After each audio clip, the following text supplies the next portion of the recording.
finalement assister à une situation de harcèlement, finalement c'est aussi, mine de rien, de façon passive, y contribuer. L'espace public est devenu un endroit où tu peux te retrouver sur les réseaux sociaux alors que t'as rien demandé. Malgré le fait que tout le monde connaisse un peu ce que c'est le harcèlement scolaire, il y a peu de gens qui savent la réalité du phénomène, l'ampleur, la violence que ça représente et le nombre d'enfants qui sont touchés. On va voir votre niveau de coolitude. Ah ouais, stylé. Non. Déclassé. Non. PLS. Non. Ah oui, chips. Je ne capte que dalle.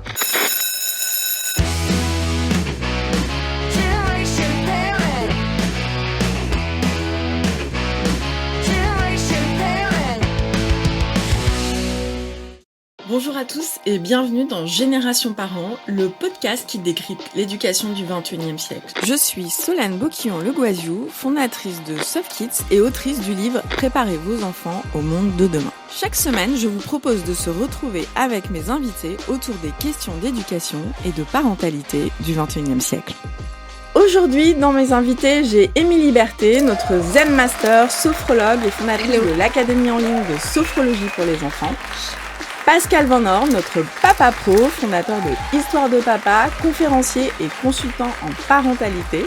Et enfin, notre invité spécial du jour, Églantine Camille, qui est chargée de la sensibilisation et du plaidoyer de l'association Caméléon. Au sommaire, cette semaine, alors on commencera comme d'habitude avec l'actu de la semaine, on parlera de la journée internationale contre la violence et le harcèlement en milieu scolaire, y compris le cyberharcèlement. Ensuite, on aura un débat pour ou contre poster des photos des enfants sur les réseaux sociaux, donc on parlera de ce qu'on appelle le parenting. Ensuite, une astuce parent. Et pour finir, notre rubrique « Qu'est-ce qu'ils disent ?» Allez, on démarre avec C'est l'actu. Aujourd'hui, c'est la journée internationale contre la violence et le harcèlement en milieu scolaire. Nous enregistrons cette émission le 7 novembre. Une date très importante puisque l'UNESCO a décidé d'instaurer cette journée pour attirer l'attention sur un fléau qui touche des milliers d'enfants et d'adolescents dans le monde entier. Malheureusement, les violences surviennent souvent dans les espaces d'école et les chiffres sont éloquents puisque la dernière enquête e-enfance sur le harcèlement en France nous dit qu'il y a 27% des élèves en primaire qui sont victimes de harcèlement au moins une fois, 25% des collégiens, 19% des lycéens. Alors aujourd'hui, le thème de cette journée cette année, c'est protéger, éduquer, responsabiliser. Les élèves réclament des écoles sûres et inclusives. L'idée, c'est d'inclure les enfants dans la discussion du harcèlement. Et première mondiale, l'UNESCO a réuni une conférence ministérielle internationale qui a lieu aujourd'hui et demain à Bogota pour parler de ce fléau parce que le harcèlement ou le bullying, comme on dit en anglais, on voit qu'il est partout et qu'en plus avec la recrudescence, avec les réseaux sociaux, il y a vraiment une recrudescence et il y a un effet qui est que on n'est pas seulement harcelé à l'école, mais on continue à être harcelé en dehors de l'école. Alors, face à cette actualité, Émilie, Pascal, Églantine, est-ce que vous pensez, vous, que c'est suffisant d'avoir tous les ans cette fameuse journée de lutte contre le harcèlement scolaire ? Moi, je pense que c'est super d'avoir une journée qui permet de penser ce fléau, de penser cette violence et de communiquer dessus aussi surtout parce que malgré le fait que tout le monde connaisse un peu ce que c'est le harcèlement scolaire, il y a peu de gens qui savent la réalité du phénomène, l'ampleur, la violence que ça représente et le nombre d'enfants qui sont touchés. Ce qui est génial aussi, c'est que depuis quelques années, il y a plein de programmes qui ont été mis en place justement sur ces périodes de l'année, comme le programme phare, avec des enfants qui à leur tour peuvent être sensibilisés au harcèlement. Maintenant, je pense qu'il y a encore plein de choses à faire pour lutter contre le phénomène. Moi, ce que j'avais envie de partager, c'est effectivement, c'est un vrai phénomène de société. On le sait, tu l'as précisé, Solène, dans les chiffres qui sont éloquents. Et effectivement, l'effet amplificateur des réseaux sociaux qui rend le truc assez infernal. Et on reparlera des réseaux sociaux après, mais on voit quand même que ce sujet, il est central dans nos sociétés aujourd'hui. Et effectivement, c'est un vrai phénomène de société qui conduit à quoi? Qui conduit à l'isolement, au repli sur soi. Et finalement, en fait, moi, ce que je trouve, c'est que ça façonne notre société de demain. Parce que ce phénomène-là, qui arrive dès l'enfance, tu l'as dit, finalement, dès la petite enfance, c'est l'ancrage de la peur la peur de l'autre, le repli sur soi, et du coup l'individualisme, et du coup la violence.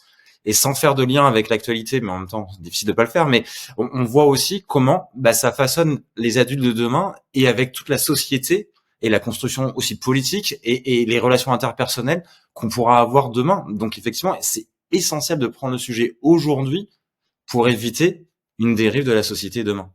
En tout cas, je trouve qu'effectivement, c'est nécessaire et c'est bien que ça soit mis en place parce que de toute façon, voilà, c'est le démarrage de quelque chose ou d'une prise en considération importante. Après, moi, je trouve qu'il y a déjà pas mal de choses effectivement qui sont mises en place dans les écoles. Moi, je le vois avec ma fille qui est revenue, qui est déjà sensibilisée à ça et qui du coup, j'en parle avec son petit frère qui a 3 ans, etc. Donc, il y a déjà une sensibilisation qui est plus marquée dans les écoles. Enfin, voilà, les élèves reviennent avec, ouais, ils connaissent en fait ce sujet et surtout, elle a pris conscience aussi d'un point qui est important, je pense, c'est le témoin passif, celui qui voit mais qui va pas intervenir ou qui va pas dire ou qui fait pas grand-chose alors qu'il a un rôle hyper important à jouer. Et elle a eu cette phrase en me disant, bah moi en tout cas si je vois, je vais le dire maintenant. Enfin, je sais qu'il y a un problème, que c'est pas normal et que j'ai un rôle à jouer là-dedans. Et je trouve que c'est hyper aussi important et fort et que du coup le message passe bien au-delà du harceleur et du harcelé où c'est le point d'entrée. Il y a aussi tout ça autour qui est hyper important. Donc Si je peux rebondir sur ce que vient de partager Émilie, je suis d'accord aussi. Il y a plein de choses qui se passent à l'école et de l'importance là d'en parler dans une émission destinée aux parents, parce qu'il y a l'école, mais il y a le relais que les parents doivent, à mon sens, mener à la maison pour que justement ça en soit pas un tabou. Parce qu'en fait, l'idée c'est que toutes et tous actrices, acteurs, parce que finalement assister à une situation de harcèlement, comme Émilie vient de le dire, finalement, c'est aussi, mine de rien, de façon passive, y contribuer. Et pour moi, il y a aussi une solution dans les parents, si on est sur un angle un peu solution, que les parents pourraient essayer de faire, et c'est un sujet qui va plaire à Salène, c'est la notion de soft skills.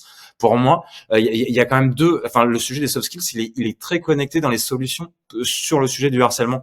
Moi, ce en quoi je crois, c'est 2 soft skills qui sont essentiels: la confiance en soi pour agir, pour intervenir, pour en parler. Et Émilie, c'est exactement ce dont tu parlais quand tu parles que voilà, ta fille, elle a pris conscience qu'elle pouvait en parler. Faut avoir aussi une juste confiance en soi pour dire je vais oser en parler. Et en même temps, il y a la notion, à mon sens, qui va un peu en miroir, d'empathie, parce qu'il s'agit aussi de comprendre ce qui se joue, comprendre ce qu'il se passe, sans la compréhension ne veut pas dire l'acceptation, mais comprendre permet, à mon sens, effectivement, d'avancer sur ce sujet du harcèlement. Et je pense que en tant que parent, il faut absolument aussi que on se détache de ce qu'on a connu. Parce que moi, j'ai déjà eu des exemples dans des groupes WhatsApp de parents d'élèves de primaire avec des parents qui balayent, mais d'un coup en disant ouais, mais c'est que des histoires d'enfants, etc. Mais je pense que notamment le niveau de violence verbale n'est pas du tout le même qu'à notre époque. Parce que avec justement les réseaux sociaux, la télé, et c'est ce que je dis très souvent dans mes posts engagés sur le sujet sur les réseaux sociaux, quand on voit des députés se battre à l'Assemblée, des présentateurs télé s'insulter, des youtubeurs s'insulter, etc., on se dit si eux ils le font, pourquoi pas moi? Et du coup, le niveau est sans commune mesure à ce que nous on a connu quand on était petit, et ce que beaucoup de parents parlent de broutille, c'est des trucs de la cour de récré, ça passera. Donc moi je pense que là-dessus les parents ne se rendent pas compte que nos petits chérubins adorés tout mignons à la maison peuvent être peuvent avoir une double facette quand ils sont dans la cour de récréation. Églantine, tu voulais ajouter quelque chose? Je sais pas si tu avais vu justement à ce sujet-là, là, il y a une campagne qui est sortie il y a quelques mois, qui a été faite par le gouvernement, je crois, où c'était une sorte de mise en situation où des adultes devaient jouer une scène de harcèlement et ensuite les enfants, enfin des enfants comédiens jouaient une vraie scène. Et on voyait l'écart énorme qu'il y avait dans la violence. Qui reprend bien cette perception du harcèlement comme des chamailleries, des petites bagarres d'enfants. Nous, quand on intervient dans les écoles, on parle beaucoup aussi du harcèlement avec les enfants et on se rend compte de la violence et de la permanence du phénomène aussi. C'est là tout le temps dans toutes les classes. Tout le monde, enfin chaque enfant a une histoire qui est liée à ça et peut nous raconter quelque chose. Et pour le coup, quand on est avec les parents, On fait de la sensibilisation auprès des parents aussi, et on essaye de les mettre en situation. Et des situations qui sont super intéressantes de se dire aussi, qu'est-ce que je fais si mon enfant, au-delà d'être harcelé, est le harceleur? Comment on fait quand on en arrive à là? Et c'est des discussions qui sont aussi super enrichissantes. Et je pense que c'est aussi en échangeant ensemble sur ces sujets-là que les parents peuvent trouver des solutions. Eh ben merci beaucoup pour cette première partie sur l'actu. On aura l'occasion de reparler de ce sujet puisqu'on va recevoir dans 2 semaines Emmanuel Piquet. Donc on pourra bien creuser ce sujet puisque c'est une des spécialistes françaises de la lutte contre le harcèlement scolaire. Alors, on va passer à notre invité du jour, donc Églantine Camille. Donc Églantine, pour moi, j'ai regardé ton CV, je me suis un peu renseignée sur toi. Tu incarnes l'engagement en faveur des droits des enfants. Donc actuellement, tu es chargée de la sensibilisation et du plaidoyer pour l'association Caméléon que tu vas nous présenter. Et c'est une association qui se consacre à la prévention des violences faites aux jeunes, tout en défendant des politiques de protection. Son engagement remonte à plusieurs années en ce qui te concerne, puisque j'ai vu que tu avais été d'abord à la Sorbonne ONU, que tu as été vice-présidente et responsable UNICEF, que tu as une expérience en tant qu'enseignante en philosophie.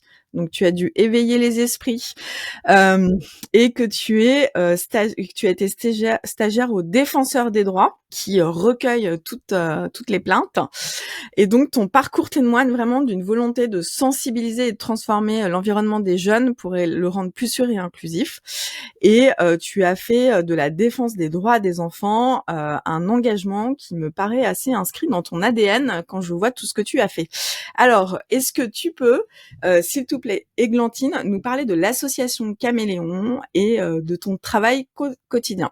Déjà, merci beaucoup Solène pour cette présentation. Alors effectivement, en ce moment, je suis chargée de sensibilisation et de plaidoyer chez Caméléon. Caméléon, c'est une association de solidarité internationale qui a été créée il y a 27 ans déjà, aux Philippines et en France, dans l'objectif de lutter contre les violences sexuelles faites aux enfants et aux adolescents.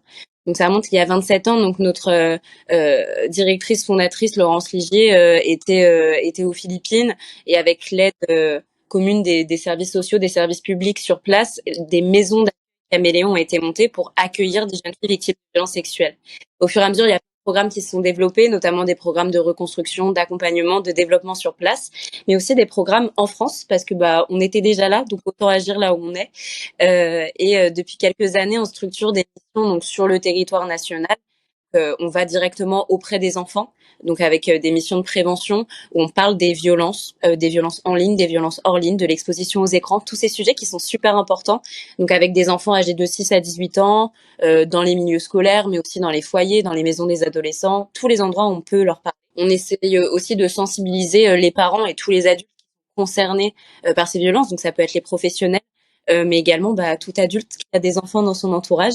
Et enfin, on a des missions où on essaye vraiment de faire évoluer les politiques publiques, donc en allant directement à la rencontre des parlementaires, des gouvernements, et en travaillant avec d'autres associations pour créer des forces communes autour de ces projets. Et du coup, moi, dans l'association, donc je m'occupe de toute la partie sensibilisation et toute la partie du plaidoyer, donc aller faire évoluer les lois. Et de temps en temps, évidemment, je retourne toujours sur le terrain parce que c'est là où j'ai commencé dans l'association, pour aller directement voir les enfants et savoir ce dont eux ont besoin pour pouvoir le faire monter le plus haut possible. Eh ben merci Églantine pour cette présentation et donc bravo pour tout cet engagement et donc ce qui nous amène à notre débat puisque là vous avez sorti il y a quelques semaines, je pense que ça fait 3 semaines, un mois peut-être, une campagne coup de poing qui moi m'a vraiment plu parce que je trouve que elle est extrêmement parlante et d'ailleurs on va vous la montrer et il y aura une petite coupure pour l'insérer dans le podcast.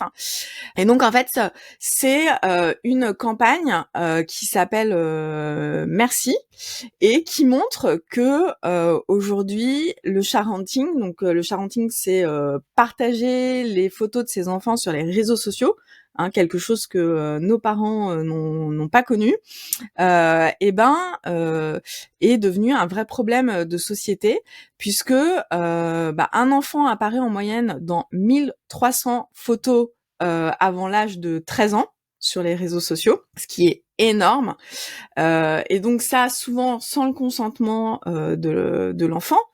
Mais vous avez fait cette campagne sur le sharenting parce que ce qu'on voit, c'est que ces photos, elles tombent entre les mains de pédocriminels. Donc, est-ce que tu peux nous expliquer un petit peu, Églantine, qu'est-ce qui a motivé cette campagne un peu coup de poing qui fait qu'on se pose des questions et quels sont un petit peu ces chiffres sur le sharenting et la pédocriminalité? Ouais, alors exactement, cette campagne, elle vise à avertir donc sur les risques du sharenting. Pourquoi? En fait, tu as très bien résumé. Il y a 2 points qui sont très intéressants. C'est déjà la question du consentement de l'enfant. Cette campagne, alors c'est pas le message direct, elle vise quand même à rappeler que les enfants ont un droit à l'image comme les adultes et que c'est aux parents de faire en sorte qu'ils soient respectés. Donc ça, c'est un point qui est super important. Le deuxième point, c'est d'avertir sur les risques du sharenting. Alors pourquoi on s'est lancé là-dedans? En fait, sait qu'il y a 53% des parents français qui ont déjà publié des photos de leur enfant. 43% ont commencé à la naissance de l'enfant. Donc des photos directement de nourrissons et durant toute l'enfance. Ce phénomène-là, il devient assez courant. C'est une pratique qui semble un peu normale, vu que tout s'est un peu numérisé. On a envie de partager avec ses proches les moments de fierté. Ça peut être la première victoire sportive, ça peut être les premiers pas, ça peut être des vacances à la plage. Et on se dit, il y a aucun risque parce que nous, on voit juste des photos anodines et fières de nos enfants. Malheureusement, ces photos, elles peuvent être récupérées par des mains malveillantes, donc et effectivement par des pédocriminels, des prédateurs sexuels. Donc nous, on voulait vraiment avertir les parents sur ce risque-là, sans les culpabiliser, parce que parfois on se rend juste pas compte du danger qu'on prend en postant des photos, mais en fait avertir sur ces risques pour pouvoir faire en sorte de mieux protéger les enfants en ligne et hors ligne. Donc les risques qui existent, on va dire quand on publie une photo, il y en a plusieurs. Le premier, c'est que les photos soient détournées à des fins sexuelles. Donc nous, des photos qu'on trouve complètement anodines, en fait, elles peuvent être utilisées par des pédocriminels sur des forums, débattre sur le caractère sexy d'une petite fille. Et en fait, ce qui pour nous est une photo complètement normale peut être l'objet de fantasme d'un prédateur. Donc ça, c'est le premier risque. Le deuxième risque, alors ça, c'est l'essor des nouvelles technologies qui produit ça malheureusement. Avec l'autre bonne nouvelle, il y a toujours un lot de risques, c'est que la photo soit détournée, notamment par l'intelligence artificielle. Donc il y a des deepfakes qui peuvent être créés, photos truquées, on prend le visage d'un enfant qu'on met sur un corps. Ensuite, le troisième risque, ça va être qu'il y ait une prise de contact. En fait, les prédateurs peuvent trouver des photos sur Internet et en fait, par là, ils vont trouver leur cible. Une photo, c'est pas qu'une image, c'est pas qu'un visage, c'est aussi plein de données. Elle va à telle école, elle a danse à tel endroit. Et en fait, c'est plein d'informations qu'on peut trouver sur les photos. On apprend à connaître votre enfant sur les photos que vous postez. Et après, c'est très facile de, par exemple, créer un compte sur un réseau social en se faisant passer pour une petite fille du même âge avec les mêmes passions, pouvoir communiquer avec votre enfant. Ça, c'est ce qu'on appelle le grooming, c'est de la manipulation en fait, ou alors de retrouver l'enfant dans la vraie vie et là de le traquer et finalement d'en arriver au pire. Ouais, parce que là aussi, les chiffres, c'est 40% des personnes ayant consulté des contenus pédocriminels en ligne ont par la suite cherché à contacter un enfant. 40%, c'est énorme.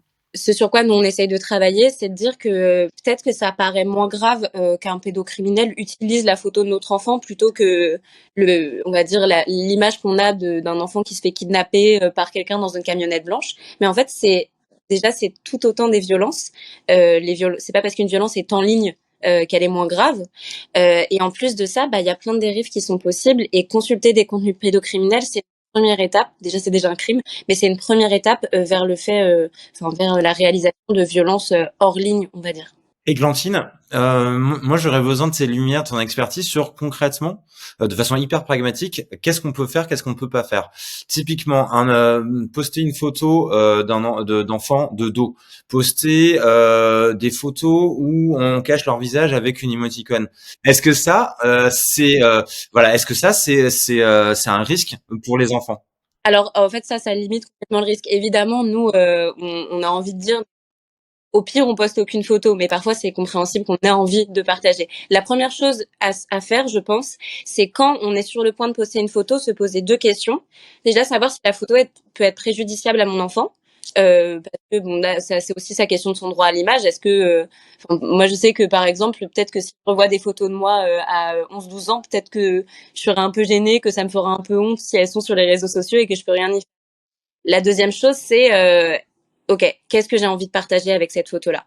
Alors effectivement, est-ce que j'ai envie de partager mon enfant en fait? Donc effectivement, les petits conseils, si on a vraiment envie de poster, parce que c'est quelque chose qui est très important à nos yeux. Bon bah déjà, comme tu le disais Pascal, l'enfant de dos, un emoji sur le visage, une feuille, en fait, pour qu'il soit pas identifiable. Ensuite, il y a toutes les questions de ce qu'on partage autour de la photo, donc les données de localisation. Ouais, Euh, bien joué.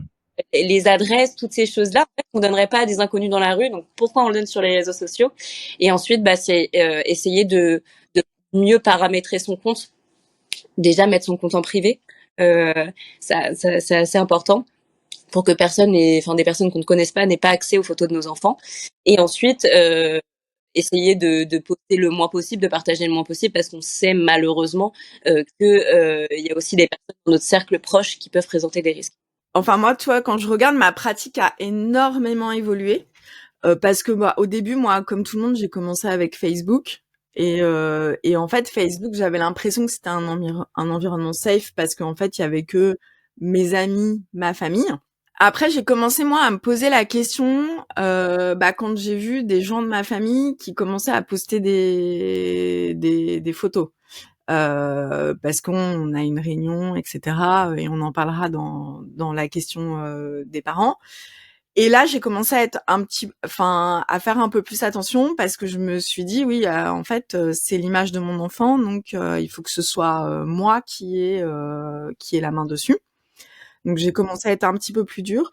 Et après, c'est vrai que à l'arrivée de mes jumeaux, j'ai posté un petit peu des photos de bébés parce que je me suis dit ouais c'est des bébés enfin voilà mais j'ai je pense il y a 3-4 ans en fait j'ai supprimé toutes les photos que j'avais mises d'eux, mais c'est vrai que enfin c'est extrêmement rare et je fais hyper attention. Et alors mon aîné lui il a passé le permis internet avec les gendarmes il y a il y a 2 ans, et du coup alors lui on peut même pas le prendre en photo pour un souvenir de famille, quoi. C'est dès qu'il voit qu'on va le prendre en photo, il dit mais tu m'as pas demandé l'autorisation, mon droit à l'image, est-ce que je veux bien être photographié? Même si on lui dit que c'est pour apparaître dans l'album familial de l'année, quoi. Ben, je pense, Solène, il faut que tu lui fasses signer un droit à l'image familial, tu sais, à chaque fois. Mais c'est À limite ça, Noël. c'est limite ça. Hein. Et là, je sais que ma belle-sœur, elle a essayé de le prendre en photo pendant les vacances, mais elle s'est fait envoyer bouler, quoi. Et elle était un peu surprise, hein, mais elle lui a dit non. Il lui a dit non, je ne veux pas que tu me prennes en photo. Donc je pense, tu vois aussi, si on commence à les éduquer, et ben eux aussi, ils nous font des rappels à la loi, quoi, entre guillemets. Non, mais quand tu parles d'éducation, de toute façon, moi, je pense qu'on va être tous les cas d'accord. Sur tous les sujets, tout passe par l'éducation. Et effectivement, le sujet, il est là sur les réseaux sociaux. L'éducation des enfants, mais aussi des parents. Il y a quand même une ambivalence assez incroyable sur ces réseaux sociaux. Regarde, on en parlait sur le sujet précédent. Hein. Donc voilà, c'est quand même au cœur de nos sociétés et Glantine le disait, avec des trucs très cool, mais avec des choses aussi très à risque avec les réseaux sociaux.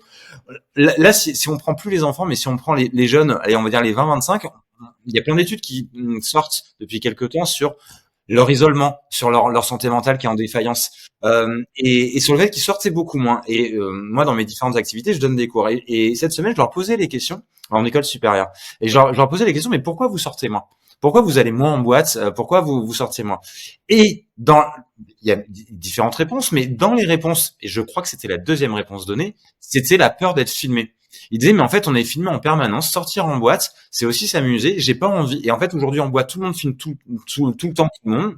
Moi, ça me semble lunaire, mais je n'ai plus l'âge d'aller en boîte. Et effectivement, tout le monde filme tout le monde. Et donc, du coup, il me disait, mais moi, j'ai pas envie de me retrouver sur les réseaux sociaux parce que j'ai dansé d'une façon chelou, parce que j'ai bu un peu trop, etc., etc. Et pourtant, c'est une génération qui passe leur temps à filmer. Donc en fait, il y a cette ambivalence, à mon sens, qui est pas à juger, mais il y a cette recherche d'avoir aussi des moments à soi. Et c'est vrai que dans le sharenting, moi je trouve que l'espace public devient un vrai problème aussi. Moi l'année dernière, en vacances, j'étais obligée de reprendre une maman qui mes enfants étaient au mini club à la montagne et en fait, elle était en train de filmer sa fille, mais aussi mes enfants derrière et pour le mettre derrière sur les réseaux sociaux. Et du coup, je lui ai dit excusez-moi madame, mais moi je vous ai pas donné l'autorisation pour mettre mes enfants sur les réseaux sociaux. Et sous couvert de on veut partager nanana, on fait même plus attention aux gens qui sont dans notre environnement et donc l'espace public est devenu un endroit où tu peux te retrouver sur les réseaux sociaux alors que t'as rien demandé. Une première question, c'est aussi avertir les parents sur ça, mais avertir les enfants, effectivement, ça permet aussi de compléter le cercle, on va dire, parce qu'en fait, la question qui se pose dans le droit à l'image, c'est aussi la question de leur consentement. Et c'est aussi simple que ça, c'est savoir dire oui ou non. La question se pose. Après, je suis d'accord sur le fait que je pense pas qu'il y ait forcément de malveillance. Hein. Quand on filme, on connaît juste pas les risques. Nous, avec cette campagne, on a voulu avertir sur certains risques, et évidemment, il y en a plein d'autres. Et je pense qu'il y a plein de choses à faire, plein de campagnes à faire pour avertir les parents, effectivement. Émilie, elle avait peut-être quelque chose à ajouter. Non, de toute façon, je vous rejoins et puis je suis tout à fait d'accord. Il y avait aussi une notion un peu de pudeur aussi que je pense qu'on a peut-être un peu perdu et oublié en tout cas de partager, de publier ses enfants. Est-ce que les autres ont envie de les voir aussi au-delà des prédateurs, etc. C'est de l'ordre du privé, quoi. Il y a aussi cette notion-là. Les enfants, au-delà du droit, est-ce que le droit à l'image, est-ce qu'on a le droit, est-ce qu'on a envie aussi de conserver un peu d'intimité quelque part. Voilà, c'était cette question-là aussi que que que tout ça m'évoque aussi. Mais c'est vrai que c'est un sujet complexe parce que parfois certains parents le font par tellement avec tellement une envie de partage, voilà, de pas faire mal, hein. Enfin, voilà, personne évidemment. Et puis tous ces risques qu'il y a, moi je trouve aussi que c'est hyper anxiogène. Enfin voilà, tout ce qu'on a parlé là, ça m'a. Je me dis mais c'est dingue. Non mais c'est vrai. Après, qu'est-ce qu'on va faire? On va finir par faire quoi? Rien en fait. On va tout bloquer, on se cache et c'est hyper. Moi, je pense pas que c'est une question de tout bloquer. Non, mais c'était voilà une pensée comme ça en me disant mais quelle est la solution pour se protéger finalement. Enfin ces prédateurs, est-ce qu'ils trouveront pas une autre solution quelque part? Enfin voilà, bon. C'est l'éducation en fait, hein. Et c'est les paramétrages. Tu vois, enfin ça me rappelle un peu parce que bon c'est un peu générationnel, mais moi je me rappelle quand mes parents ils ont eu leur premier compte Facebook, je leur ai fait un cours sur avoir son profil ouvert ou fermé, quels sont les paramétrages, etc. Et c'est vrai que maintenant aussi, tu vois, par exemple, Instagram, tu peux avoir des stories vertes qu'avec tes proches et les gens que tu connais. Donc en fait, il y a aussi un besoin en fait de regarder les paramétrages. Tu sais, c'est un peu comme les parents qui me disent ah mais moi en fait mon enfant je préfère pas lui donner d'écran parce que sinon il va en faire trop. Mais j'ai envie de dire en fait il y a les outils de paramétrage qui permettent de bloquer. Hein. Si vous avez décidé qu'au bout de 30 minutes le téléphone il marchait plus et qu'il pourrait plus jouer ou regarder un film, et ben ça se fait directement. Donc en fait, je pense que le truc c'est d'avoir oui cette espèce de checklist qui dit ça je peux le faire, ça je peux le faire. Comment est-ce que je partage, à qui, est-ce que je connais bien ces personnes, est-ce que les personnes à qui je partage, par exemple dans ma liste d'amis, de proches, si vous voulez faire une story Instagram, est-ce que ces gens sont si proches que ça? Est-ce que c'est des gens qu'on a vus une fois ou est-ce que c'est des gens qu'on connaît vraiment bien? Donc voilà, Tu vois, se même poser un ce petit qu'on dit, peu c'est que ces même dans les questions-là. proches, il y a des prédateurs, quoi. Oui. Enfin, Ah, non, mais mais c'est ça, ça, c'est qu'à un moment, c'est. L'objectif, c'est vraiment pas de rendre tout le monde parano. Hein. Je me doute. Moi, j'avoue, j'ai l'habitude de travailler dans ça maintenant, d'être confrontée à tous les risques. Donc, je comprends aussi beaucoup le côté anxiogène de ça. Évidemment, on aurait envie de vivre dans un monde idéal où on se dit, bah, je peux poster une photo de mon enfant et il y aura aucun prédateur sexuel pour la récupérer et faire des choses horribles avec. Et ils sont un peu insaisissables. Et donc, on est obligé de faire des actions qui sont préventive en fait. Effectivement, il y a plein de solutions qui existent dans les paramétrages, dans des petites techniques pour cacher l'identité de son enfant. Sur ce que tu disais, Pascal, nous, on a essayé de créer plein de ressources, notamment sur notre site internet. Alors bon, on n'a pas la visibilité nationale qu'on aimerait avoir sur ça, mais sur des petits conseils, par exemple, comment je paramètre le compte de mon adolescent sur Insta, sur TikTok, sur Snapchat. Qu'est-ce que je peux mettre en place pour être sûr que de limiter les interactions? Parce qu'en fait, au bout d'un certain âge, il y a aussi la question de si mon enfant poste des photos de lui, ne prend pas compte des risques, qu'est-ce qu'on fait? Mais après, je pense que le problème, c'est un peu comme tout, et on en parlait avec Axel Desain là, sur l'enregistrement de la semaine dernière, que donc Internet sans crainte, où ils ont aussi pas mal de ressources. Et en fait, j'ai envie de dire, c'est comme tout, c'est que on prend pas le temps de s'asseoir à côté de nos enfants, de leur expliquer les choses. En fait, on est tellement dans le quotidien que on prend pas enfin on n'arrive pas à prendre le temps. Et moi, je sais que j'essaye. Enfin, par exemple, je l'ai fait pour la rentrée scolaire, de dire à mon fils, ah bah là, je suis désolée, mais on va se faire 30 minutes sur la cybercriminalité. Donc il me regarde genre oh là là la mère relou et tout. Je lui dis ouais mais en fait c'est soit on se fait 30 minutes de cybercriminalité, soit tu vas être limité dans ce que tu vas pouvoir avoir comme outil. Et donc moi j'essaie de me faire des rendez-vous réguliers sur des sujets qui sont pas faciles et mais parce que moi je suis profondément convaincue qu'il faut faire de la prévention et que on est dans un pays qui a privilégié pendant des années la politique du numéro vert, c'est-à-dire on fait quelque chose une fois que c'est trop tard. Et que pour moi, il faut absolument inverser les choses et faire les choses avant que ce soit trop tard. Et donc, tout comme des fois on va pas prendre le temps de se former parce qu'on va se dire ah ben non mais si je me forme je vais perdre du temps parce que j'ai pas le temps, j'ai d'autres choses à faire. Et ben c'est exactement la même chose dans l'éducation. Bah des fois sur certains sujets qu'en plus on maîtrise pas vraiment, et ben il faut prendre le temps de se poser et de se dire ah ben non mais là en fait la discussion difficile compliquée, le paramétrage bah je vais quand même aller creuser pour essayer de bien faire les choses quoi. Il y a ce point-là, Solène, moi je te rejoins évidemment à 10 000%. Et je trouve que sur plein de sujets, il y a quand même une histoire de nouveaux narratifs à créer. Alors je sais plus si j'en ai déjà parlé, pardon si c'est le cas, mais Émilie le disait, mais de façon hyper légitime, tout ça c'est finalement assez anxiogène. On a du mal à embarquer les gens avec le côté anxiogène quand même, hein, sur tous les sujets. Je pense que le côté anxiogène, il est important pour générer le déclic et la prise de conscience. Ça, c'est l'étape 1. Mais l'étape 2, qu'est-ce qu'on raconte comme histoire? Parce qu'en vrai, le côté internet, le côté réseaux sociaux, c'est aussi génial. Sur tout un tas de sujets, c'est génial. Et il s'agirait pas de se dire, bah non, c'est gros, c'est un gros truc horrible, ah, on veut pas, on veut pas. Bah non, parce qu'en même temps, voilà, à aujourd'hui, je suis pas sûr que dans 10 ans, les réseaux sociaux existeront encore. Moi, ça, c'est plutôt ma conviction. Je suis pas si sûr que ça. Je trouve que les dérives, elles sont tellement énormes, y compris au niveau politique. Je suis pas sûr que dans 10 ans, ils existeront encore. Mais j'en sais rien, je suis pas vraiment Madame Soleil.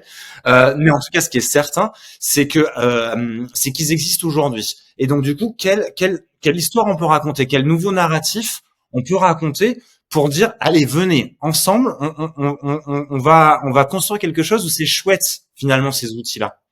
Merci beaucoup pour tous ces conseils pratiques pour protéger la vie privée des enfants. Donc on retiendra deux bonnes pratiques, peut-être éduquer davantage les enfants pour qu'ils nous rappellent que eux aussi ils ont un droit à l'image, et essayer de paramétrer au maximum les choses pour être sûr qu'on partage pas n'importe quoi à n'importe qui. On va rester un petit peu sur le même sujet, mais on va passer à la rubrique au secours des parents. Donc là, on a une question, c'est: je ne souhaite pas partager des photos de mes enfants sur les réseaux sociaux, mais à chaque réunion de famille, quand je rentre, je vois qu'ils apparaissent sur le Facebook de mes parents et sur l'Insta de ma belle famille. Comment les sensibiliser sans qu'ils se fâchent? Alors, en fait, en termes général, c'est un peu rappeler tout ce qu'on a dit juste avant. Nous, la campagne, elle peut aussi servir d'outil. Alors, je dis pas qu'on sort son téléphone en mode attends, je te montre la campagne Caméléon parce que je pense que tu peux comprendre quelque chose. Mais en fait, essayer d'utiliser, nous, c'est un parallèle qu'on fait aussi même avec les enfants, de faire un parallèle hors ligne, en ligne. Donc là, choquerait si quelqu'un donnait des photos de enfants dans la rue. Donc pourquoi vous le faites en ligne? Et en fait, ce parallèle de ramener à la réalité qu'on connaît fonctionne plutôt bien, sensibilise sans trop choquer, sans trop fâcher, on va dire. C'est aussi rappeler ce qu'on a dit tout à l'heure sur la question du droit à l'image de l'enfant. En fait, juste que l'enfant a des droits et que si moi, en tant que parent qui suis la personne qui exerce ce droit à l'image, j'ai pas envie que mon enfant soit diffusé sur les réseaux sociaux, c'est mon droit et on va en rester là. Et voilà. Pour ma part, c'est d'être hyper catégorique, sans être agressif, mais c'est de poser les choses en disant, moi, je ne souhaite pas que mes enfants soient sur les réseaux sociaux. Avec leur visage visible, avec des feuilles, ça marche, mais sinon, non. Et donc, du coup, voilà, point. Et moi, c'est posé de façon vraiment très claire auprès de, parce qu'on parle des familles, mais même dans les cercles amicaux, en fait. Voilà, moi, c'est posé de façon très, très claire en disant, je ne souhaite pas qu'ils soient reconnaissables, ni leur visage, ni le lieu géographique. Et c'est posé vraiment de façon, encore une fois, pas agressive, mais très, très ferme, quoi. Et je pense qu'il y a une prise de conscience, en fait, qui est en train de se faire, ou ce que vous disiez tous et tout à l'heure, en fait, sur on a envie de retrouver cet espace privé qu'on a perdu avec l'explosion des réseaux sociaux. Donc, j'aurais tendance à être un peu optimiste sur le fait que les gens comprennent peut-être de mieux en mieux par rapport à il y a encore quelques années. Donc, je pense que c'est en bonne voie quand même de ce côté-là pour pouvoir juste expliquer avec des mots très simples que non, je veux pas que mon enfant soit sur les réseaux sociaux, comme tu disais, Pascal, et que ça doit suffire. Après, si ça marche pas, on y va et on sensibilise à fond, quoi. J'ai fait comme toi, quoi, parce que j'ai dit tout de suite que c'était hors de question et que moi, c'était pas du tout ma façon de partager ma vie et ça m'appartenait à moi ou à mes enfants et qu'effectivement, mais moi, je l'ai eu vraiment dans ma famille où effectivement, je retrouvais des photos et en fait, quand je voyais ces photos, ça me faisait vraiment quelque chose de l'ordre du privé qui était étalé et je pensais pas encore à tous les risques. Voilà, c'était encore il y a quelques années, mais c'est vrai qu'il y a cette, oui, on revient à cette pudeur, cette vie privée qui n'a pas besoin d'être étalée. Et je me dis toujours, est-ce que les gens ont vraiment envie de voir un enfant voilà, manger une part de gâteau ou un truc voilà, c'est pas forcément en plus très intéressant. Donc, mais oui, j'ai été aussi confrontée à ça et avec voilà cette discussion, fameuse discussion pour dire Mais je de pense que les toutes les enlever. familles ont la discussion aujourd'hui. Ouais. Ouais, Ah, ouais. le poulet du dimanche midi, c'était pas comme avant, hein. C'est clair. Bon allez, on passe à la dernière rubrique, la rubrique Qu'est-ce qu'ils disent? Donc là, je me suis intéressée cette semaine aux tendances de la cour de récréation. Alors, quel cours de récré? Primaire, collège. Ok. Oh là là là. Donc, Émilie, Pascal, Églantine, je vais vous dire des phrases et vous allez On va être essayer largués, de trouver... on va voir votre niveau de coolitude, j'ai envie de dire. Églantine, elle fait baisser la moyenne d'âge, donc peut-être qu'elle va Mais oui. réussir à nous dire. Donc, je vous dis des phrases et vous me dites ce qu'ils disent à la place de ces phrases. Là, je suis sur les tendances 2024. Fresh, le truc qui sort de septembre. Alors, Trop bien. Comme ça, on est à la page. comment est-ce qu'on dit tout mélanger, mettre tout sur le même plan, être hors sujet? To whipping. Quoi? C'est la première fois de ma vie que j'ai été confrontée à une expression que je connaissais pas et c'est un jeune qui a dû m'expliquer ce que ça voulait dire. To whipping, hein? Mm. C'est to whipping. Voilà. Vous l'aviez pas, celle-là? Non, mais vous rassurez-vous, moi non plus, hein. Alors, quand on veut dire que une personne ne sert pas à grand chose et qu'elle fait de la figuration. Ah ouais, non, C'est PNJ, non? Ouais. Églantine, elle va faire monter le level. Désolée, c'est Par contre, nous, ça nous faut un coup, hein. Franchement, Ouais. avec Pascal, on va PNJ, sortir d'émission, on va pas être... c'est pour dire personnage non jouable, c'est dans les jeux vidéo. Donc si t'es un PNJ, c'est que tu sers pas à grand chose. Bon, ce qui est pas hyper bienveillant. On essaye de pas trop l'utiliser, hein, j'espère les enfants. Alors, dernière expression tendance 2024, c'est pour dire voilà là, celui-là c'est hyper ancien, c'est sorti de nulle part, quelqu'un qui est un peu has-been, ancien. Je crois que je l'ai pas. Déclassé. Non. Ouais, dépassé. Non, mais Non, c'est pas du tout ça. alors Ça, c'était il y a 3 ans. c'est une expression qui a été lancée par un TikToker pour dire has-been ouais, à son je veux époque. dire. Et donc l'expression c'est Sissi Hendrick. Ah oui, ok. Si. Sissi Hendrick. Tu notes Pascal ou pas? Donc si On vous note entendez un Sissi Hendrick, c'est que vous êtes complètement has-been à la ramasse. Ah ouais. Émilie, notre niveau de cool attitude est donc de 0, parce que sur 3, on en a eu 0. Trop bien, merci Solène, j'ai trop la patate. Allez, Mais c'est on clair, passe, je t'ai dit, on on passe a aux appris un tendances 2023. Peut-être que les tendances 2023 sont arrivées jusqu'à vous. Comment est-ce qu'on dit dans la cour de récréation? C'est super cool. stylé. Ah ouais, stylé. Non. Alors pour dire c'est super cool, on dit c'est ce que. Ah oui, c'est ce que, C'est effectivement. ce que. Je vois le visage de Pascal. Je me sens mal, moi. Et Le coup de vie. On va avoir 125 ans. Allez, bon, Exactement. celle-ci elle est facile. Qu'est-ce qu'on dit à quelqu'un qui dit quoi? ah non, pas quoi couper, ça j'en Ah, peux bah plus. si, quoi, couper. Ouais. Ah oui, Voilà. ça, c'est facile. Ouais. Même Allez. les vieux le connaissent. Qu'est-ce que nos enfants disent quand on vient de dire la même chose en même temps? Ah oui, ouais, chips. Oui. Chips, tout ça, ça je le sais, c'est de tous les jours, ça, je l'ai. Ouais. Voilà. Ouais. Là. En plus, quand on a des jumeaux, on l'a souvent, le chips. Hein. Et je vous en donne 2 dernières pour la route qui, elles, sont des indémodables. Qu'est-ce qu'ils disent quand ils sont angoissés et qu'ils ont l'impression, enfin, qu'ils sont inquiets et que le truc est angoissant, quoi? VLS? Non. Non. Non. Angoissé? Ouais. Hmm. Ça fait bader.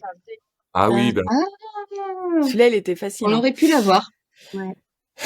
Et quand ils sont dégoûtés, Ils ont le seum. c'est ça. Oui. Voilà, bon, allez. Mon Bon, époque. on voit qu'il y a encore du travail hein, pour atteindre la coolitude des 16 ans. Enfin, tout ça pour dire. Mais moi, c'est vrai que des fois, j'entends des discussions, des conversations, je ne capte rien. Et d'ailleurs, je vais faire un spécial qu'est-ce qu'ils disent quand vos enfants jouent aux jeux vidéo. Parce que alors moi, quand ils jouent aux jeux vidéo, je ne capte que dalle. Donc, Plus rien. bon, allez, donc c'est la fin de notre émission. Voilà qui conclut cet épisode Génération Parents. Merci à nos invités Émilie, Pascal et bien sûr à Églantine pour cette discussion riche et inspirante. J'espère que vous repartez avec des bonnes pratiques, des idées pour accompagner vos enfants et votre parentalité au XXIe siècle. N'oubliez pas de vous abonner, de nous laisser un commentaire parce que ça nous aide beaucoup. Et à la semaine prochaine pour un nouvel épisode de Génération Parents. Nous espérons que cette discussion vous a donné des pistes pour accompagner vos enfants face aux défis du XXIe siècle. Un grand merci à nos invités. N'oubliez pas de vous abonner à notre chaîne YouTube ou de laisser des commentaires sur vos applications de podcast. Et enfin, je vous dis à la semaine prochaine pour un épisode plein de nouvelles idées pour décoder l'éducation du XXIe siècle. Merci.